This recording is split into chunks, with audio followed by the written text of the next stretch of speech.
Do you want early access?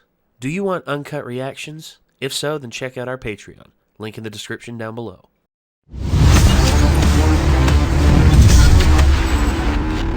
We got a microwave thing that is potentially a time-traveling device that also turns certain objects into gel. And we also have... Galvana. Galvana. Yeah. Then we have also a physicist who is convinced time travel does not exist, having a bit of an existential crisis on the fact that she's now confronted with potentially like real time travel. And then you have... I'm just trying to get comfy here. Oh, yeah. All good? Yeah. All right. And then finally we have a machine that was left in this building for X amount of time that can read old style like data or old style transmission codes from like government functions and all that. An IBM computer. Yeah, IBM. Not IBM because they don't want to get Copyright. sued. And also the CERN, SERN, instead of CERN, because, you know, don't want to get sued. It lends a whole lot of an idea to the Mandela effect as well, as that, you know, we're like drifting through differentiating multiverses. Or timelines. And timelines, and they're all like overlapping with one another. And because of CERN, some things that we perceived in the past aren't real, and things that we perceive in the future may in fact not be 100% true to the like full timeline. What if that's the whole twist? We think CERN and IBN are spelled wrong because of copyright, but they actually are because it's in a different timeline. That's another thing as well. I mean, honestly, if the universe is truly infinite, which a lot of physicists out there think that it is, and the multiverse and multiverses are a real thing as well, is there a universe where IBM, as we know it in this universe, is called IBN, and CERN, CERN, is called SERN in the same universe?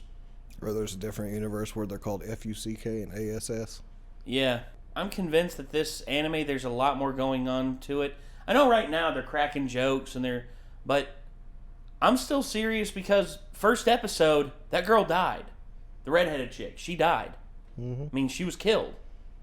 And we were like theorizing back and forth that you thought it was him that was screaming. We heard the scream. Because I still kind of think it might have been him. That's what I'm thinking too. But I think it's going to wrap back around and he's going to see her dead in a different timeline and be the one screaming. And then he's going to peace out before himself gets there. You know, to see her for the second time, basically. Yeah. So, or the first time, I guess, on his part. Like first time on his part, but the second time, like, or for another. I mean, think about it. Like, you saw this girl stabbed, and you're like, what the fuck? And then she comes back, and you're like, oh, so you didn't get stabbed. Wait, what? I saw you stabbed. And then you start to realize, like, time shenanigans are going on. And you're like, all right, I'm going to keep you from getting stabbed. And then all of a sudden you come across her, and you realize you failed to prevent her from getting stabbed. You scream. Like, it's like, ah, no! You know? Like, oh, yeah. Kind of thing. I guess we'll just have to see. Anyway, let me go ahead and let's go ahead and get this started. Let me get it up on screen. There we go. This is Steins Gate, Episode 5, The Starmine Rendezvous. Oi, Baito! Omote tanamu! 言ったではないか。休憩を挟みながらの方が効率的だとか。岡部倫太郎。何これ？聞きたいか？本来であれば重要機密事項のため簡単に教えるわけにはいかないところだが。ちょっと言いなさいよ。バカを言うな。最重要アイテムだぞ。ここでもったいつけずしてどこでもったいつけるのだ。もしかして IBN5100？ バレてしまったではないかクリスティーナ。どこにあったの？おろすと言ってる。マキセ、クリス。はい。この人は？ブランカン工房。バイト。バイト、何油売ってんだ。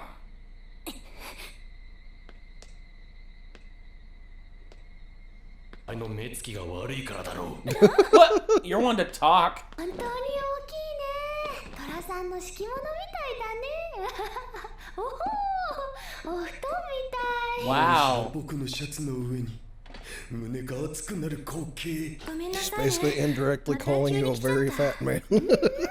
いつ来てもいいんだよ Actually, you know what the funny thing is? I remember one time I brought some clothes to stay at a friend's house, and he has a 5-year-old son. His 5-year-old son picked up my shirt and literally said, "Dad, it's a circus tent." Wow. I'm like, that's strong words from someone who's within punting distance. Yeah, pretty much. 昨日までは二度と来ないと言っていたのだがな。現金のやつだ。別に来たくて来たわけじゃない。あんたが手伝うって言うからでしょ。クリスチャンやっぱり来たくないの？そうじゃない。その箱は何よ。聞きたいか。本来で What's in the box? ADN 5100. マジすげえよ。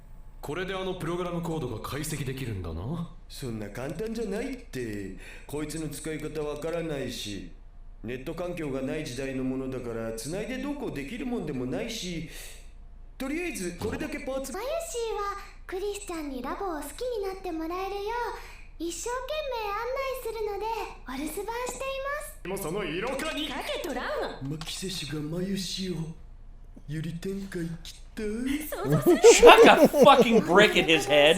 シャワールームから紹介します。シャワーもあるんだ。二度とここではシャワーを浴びないって約束してあまりに危険よ。こっちを見るな。自殺行為っていうか、そもそもなぜあなたがここにいるの？何か脅迫されて無理やりメンバーにさせられてるんじゃないの？青カリンの人質なので電話した方が良さそうね。今人質って言ったでしょ。動かぬ証拠。違うよ。マユシーは自分で人質になったのです。 You need to clarify these things. 行ってくる。パーツ集め手伝おうか？まさかバイト戦士がこんなにパソコンに詳しいとはな。IBL のこと詳しい人と知り合いだったから。なら連絡を取ってもらいたい。だって死んじゃったんだもん、その人。Mm. 何年も前に。すまん。さっき。うちの助手が何かしたのか？何も。先に睨みつけたとか。おう、鼻で笑ったりしたのだろう。違うよ。彼女は何もしてない。何も知らない。でも気をつけて。 She apparently knows a lot about something that nobody else does.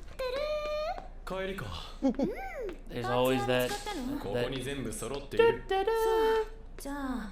I did confirm with Dodo, by the way, that this was the anime he was watching, and he was freaking out about how cute she was. あんたたち幼馴染ですってね。同じ環境で育ちながらどうしてこう社会性がなくなっちゃったんだか。マイリは昔から変わったところがあったからね。あなたに言ってるの？ Yeah, exactly. やっぱり落ち着くな、白衣。ガシッと。俺の目に狂いはなかった。さあ、共に手を突っ込んで立とうではないか。早く。こう？そうだ。これぞまさに。Epic scientist pose. Yeah, look at that. It's just like, we are science bros. Yeah, I thought he was being creepy for a second, but he's actually just being a fucking nerd. 腹が減ったのか？うるさいな。お昼から何も食べてないのよ。いいだろう。美味しくいただけ。本気か？不満か？当たり前でしょ。他に何かないの？ Who the fuck microwaves a banana to eat it? 女子はドクトルペッパーがいける口か？本場で7年過ごしてきたからな。お前とはいい飲み友達になりそうだ。知的飲料である毒ペイの思いを共有し。とか言いながらこっそり私のカードめくろ。はい、私の勝ち。正直言って、岡部は対極的視点に欠けていると言わざるを得ないわね。その前だ。岡部と言ったな。だから何よ。確かに私はあんたより年下だけど、敬意を表さない相手には。違う。何度言えばわかるのだ、クリスティーナ。You're one to talk, you keep calling her Christina. ほーい。もしくは京馬と呼ぶように。泣いているのか？ I think you went a little too 泣いて far. ないわよ。男の人に怖い顔で迫られて恐怖を感じたとか、その後ほっとして涙が出たとか、そういうこと全然ないし。やったのか。ミッションコンプリートセカンドは過去から未来までを含む理想郷の実現。それは21世紀に向けてのセルンの存在意義となるだろう。理想郷ディストピア。そんなわけない。 Z プログラムでは高エネルギーの陽子衝突を用いた時空転移実験を行う。段階、大型ハドロンの建設および実用化。プログラム第2段階、リフターの実用化および調整。リフターなんだ。昔ちょっとだけ話題になったやつっしょ。イオンクラフトとかって呼ばれていたやつ。高電圧をかけると起きる現象みたいだけど。プログラム第3段階、動物実験。プログラム第4段階。どうした。 Human experiments. 人体実験。ヒューマンイズデッド。ミスマッチ。ゼリーマンズレポート10。被験者ジェームス・マッカーシー、出身アメリカ。実験日2005年1月28日。 Z プログラム4実験結果、ヒューマンイズデッドミスマッチ。 Manowar appears in 1921年4月3日。ニューヨーク14丁目にてビルの壁面に埋もれるようにして死んでいる男が発見された。全身がブヨブヨのゼリー状になっていた。 Oh shit. 1972年10 I'm 月 guessing they 2 tried to 日、 send a bunch of インド people through and they all turned to jail. ダルマプリの路上でゼリー状になった女性の遺体を発見。 India. この新聞か。1936年5月24日、京都比叡山山麓で遺体発見され。これまでのデータから推測するに、セルンはカーブラックホールを使ってタイムトラベルの技術を開発している。だとすると、10のマイナス24乗キロの質量を10のマイナス19乗メートルのところに押し込んで、このスポンジを通そうとするようなものよ。だから中身がスカスカになる。こっちには未来ガジェット8号、電話レンジカッコ仮があるのだ。先に完璧なタイムマシンを作り出し、セルンを出し抜く。そして世界の支配構造を作り変えるのだ。 But it's Good always luck with that. it's always the crazy ones that are often the trailblazers. That's the unfortunate thing. I mean, yeah, sometimes. Hell, I mean, a lot of people considered Einstein to be crazy. Nikola Tesla. Oh, dude, Tesla was considered a nutcase. And there's some things that he said, in terms of his scientific experiments, that is actually impossible. He said, "Oh, I could actually split the planet with explosions in the right place." Like, I think you underestimate the strength of Earth. Or maybe you're overestimating the strength of Earth because he was kind of a fucking genius. But yeah, it's actually technically impossible for you to destroy the planet with explosions in certain areas, because the planet, the only way you could is if you, and he gave precise like amounts that you would need in certain areas, and none of them are equatable to even nuclear bombs. Like, and the largest bomb ever created, the Tsar Bomba, would not even make a dent in terms of like what it could do to the planet. I'm just wondering if it's more of a simultaneous like explosion and shocking like certain faults and plates in certain directions to basically make it come apart itself, rather than actually using the explosion's blast to straight up like rip a straight line around it, you know? Well, honestly, like, a lot of physicists and scientists out there have stated that I could see why Tesla would think this, but what we know about physics now versus what we knew then when he came up with his theory, it's technically it's actually impossible. Yeah. Well, it's just like the theory, like, for instance, It doesn't necessarily make him crazy for that. No, that's no. just like the idea of like, you know, the science at the time being outdated, and he was just going off what they knew. And then of course there's, you know, Sir Isaac Newton's law of gravity, which is now basically thrown to the wayside because he proposed that it was from the Earth's rotation that we were anchored down, but instead it's not just that, it's also relativity on top of that. It has to do with the mass of the planet.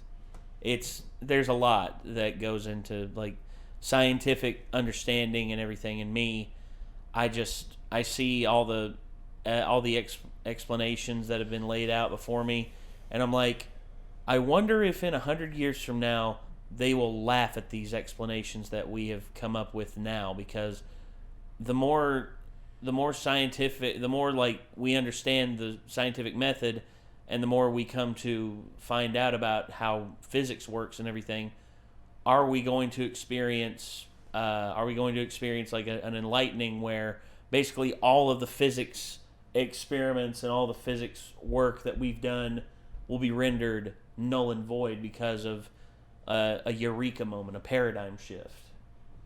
I mean, because that's the thing. According to Occam's razor, if it cannot be measured, it cannot affect anything. But what if we're measuring the wrong thing? What if we don't have a way to comprehend or measure things that affect us? I mean, and it's those microcosmic things that make all the difference.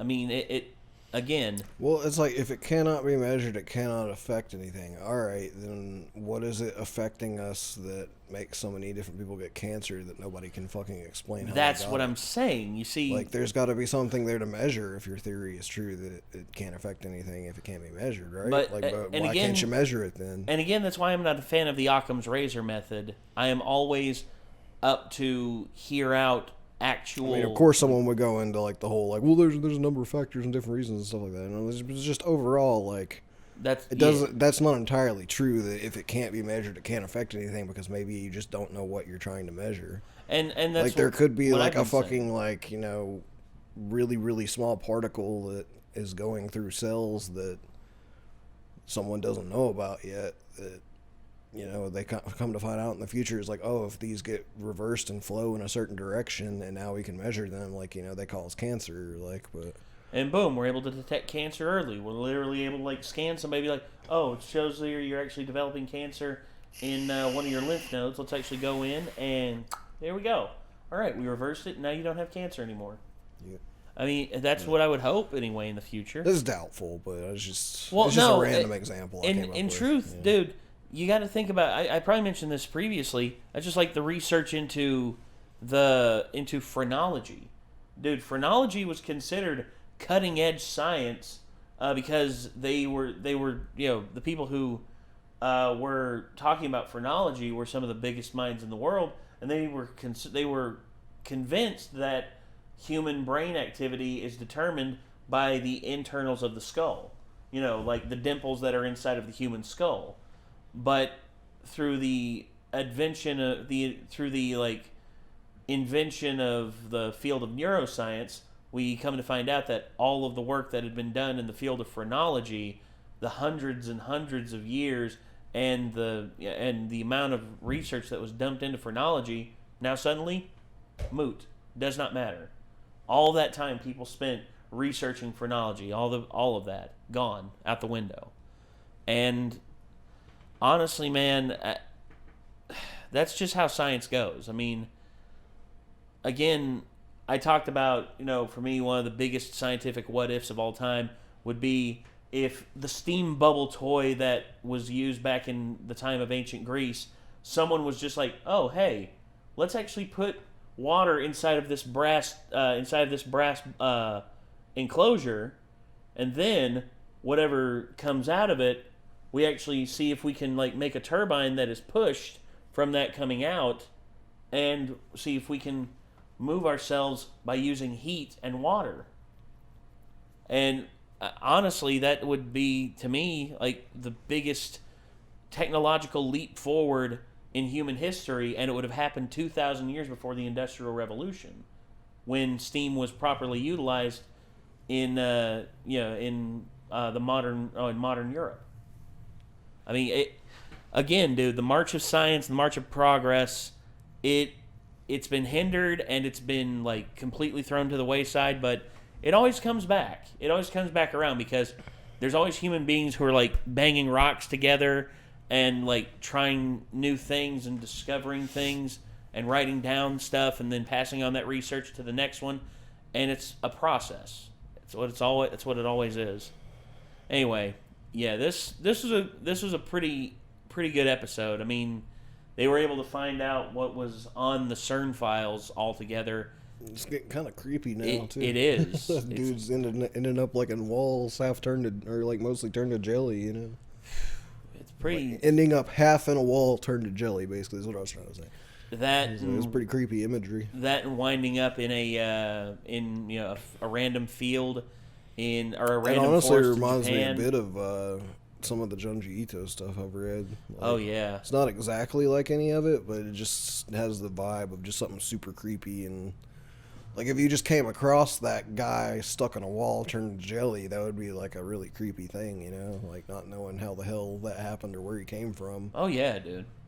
You know, I would love to see a live-action version of this made. I would love to see a live-action version of this made. I think it'd be pretty hype. I mean, so far, it would be more possible than a lot of other anime, yeah. Yeah.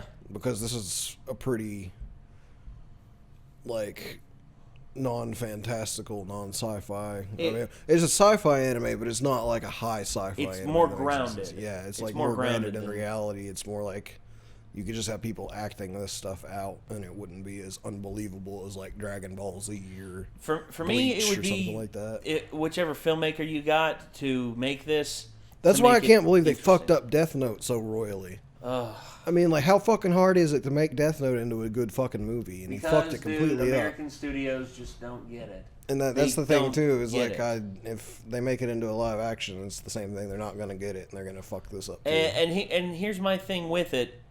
I could see something set in the Death Note universe, but you don't have to, make Light Turner or anything like that. Instead, you actually create a whole new, a whole new band of characters, and you explore their stuff within the realm of Death Note. And then you have someone find the Death Note, and then all of a sudden, Ryuk shows up. By the way, was played wonderfully by Willem Dafoe. That was one of the only shining lights of the entire thing. Willem Dafoe killed. One of the as things Ryuk. about the story, though, that I think is just going to be kind of missing if you explore other places in the universe, one of the intrigues is it's two geniuses and later on three geniuses Going back and forth. basically battling it out. Well, and yeah, it's like a huge battle but- of wits. In the manga, it's even more intense because you see their thoughts like written out for you at any given moment, and it's just if you have like an alternate story, all right, Ryuk drops the Death Note somewhere else, and a random high school kid gets a hold of it that's not nearly as smart as Light. It's probably not going to play out nearly as interesting as it did with Light versus L. You know? But who's to say it won't, and who's to say that it will? I mean, because the truth is, it just probably would won't have depend that on the same writing. battle of genius intellects like aspect to it. Is what Well, I'm saying. in terms of it, a battle of genius intellects, it could be a battle of geniuses, but in different ways. For instance, you could have someone who is more developed mentally in terms of like standard education. Then you have someone who's more street smarts, someone who like knows how to go about keeping secrets the right way, how to deal with people the right way, versus someone who is an introvert and is basically looking at the world through a fixed window and sees the world as a sick place and just wants to and thinks they can do right by eliminating the right people. And then all of a sudden you got the guy who's like really street smart coming up, and he's just like, wait, all these people are dying because of their positions. Who would do this? And this person would be going by an alias. He'd be going by for instance, like we have a dude who we do shows with. We call him Spaceman Jones. But imagine like someone going by that alias, but yet you don't know his real name, and you really can't find out his real name because he's done a really good job at hiding that, like how L did for the longest time. But again, there's ways they could do it, man. I think there are ways that they could really like make a good version of Death Note set here in the United States, or set in hell. I'd like to see one set in England. Could you imagine like some Sherlock Holmes shit? Oh, I was kind of thinking, I was like, it'd be an interesting crossover to have like Sherlock Holmes versus Kira.